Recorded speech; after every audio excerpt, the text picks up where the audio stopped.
जय भीम, मैं राधा करुणा, आप देख रहे हो बहुजन हलचल। आज महिलाओं के सम्मान वाले हिंदू धर्म में एक होलिका नामक बहुजन महिला को हर वर्ष की तरह जलाकर होलिका दहन नाम का त्योहार है। वहीं सोशल मीडिया पर एक लेख वायरल हो रहा है जिसमें हर वर्ष जलने वाली एक महिला होलिका का दर्द दर्शाया गया है।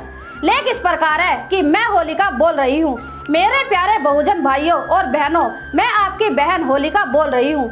वही होलिका जिसे हर साल आप जलाते हैं और दूसरे दिन नशे में धुत होकर कीचड़, गोबर और रंगों से जी भरकर होली खेलकर खुशियां मनाते हैं। आज मैं वह सच्चाई बता रही हूं जो हजारों सालों से इन झूठे, मक्कार, फरेबी, पाखंडी आर्यों ने आप लोगों से छुपाई है कि उस रात मेरे साथ क्या हुआ था और मैं कैसे जली थी। मेरा घर लखनऊ के पास हरदोई जिले में था। मेरे दो भाई थे, राजा हिरण्याक्ष और राजा हिरण्यकश्यप। मेरे बड़े भाई राजा हिरण्याक्ष ने आर्यों द्वारा कब्जा किया, संपूर्ण भूमि को जीतकर अपने कब्जों में कर लिया था। वहीं से आर्यों ने अपनी दुश्मनी का षड्यंत्र रचना शुरू किया। मेरे भाई हिरण्याक्ष को विष्णु नामक आर्य राजा ने धोखे से मार डाला था, जिसकी वजह से मेरे छोटे भाई राजा हिरण्यकश्यप ने अपने भाई के हत्यारे विष्णु की पूजा पर प्रतिबंध लगा दिया था।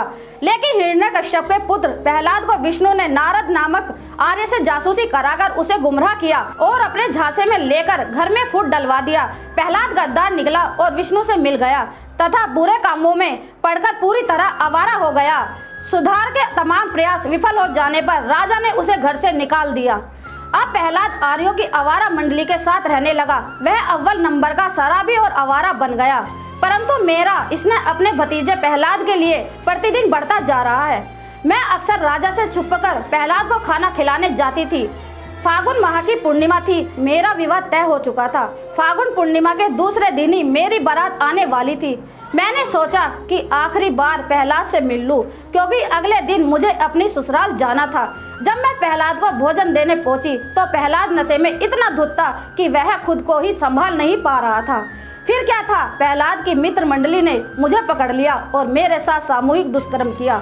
इतना ही नहीं, भेद खुलने के डर से उन लोगों ने मेरी हत्या भी कर दी और मेरी लाश को भी जला दिया। जब दूसरे दिन मेरे भाई राजा हिरण्यकश्यप को यह बात पता चली तो उन्होंने मेरे बलात्कारी हत्यारों को पकड़ लिया और उनके माथे पर तलवार की नोक से ए वीर अर्थात कायर लिखवा दिया।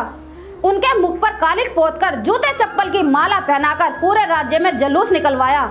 जुलूस जिधर से भी गया, हर किसी ने उन बलात्कारी हत्यारे पर कीचड़ फेंकी, गोबर फेंका, कालिख फेंककर उनका तिरस्कार किया।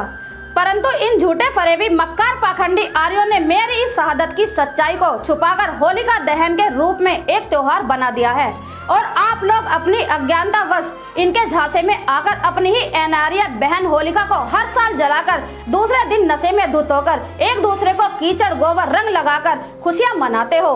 मैं अपने बहुजन भाइयों से पूछना चाहती हूँ कि आखिर आपकी यह बहन कब तक जलती रहेगी और आर्यों के झांसे में आकर अज्ञानता का यह खेल आप कब तक खेलते रहोगे।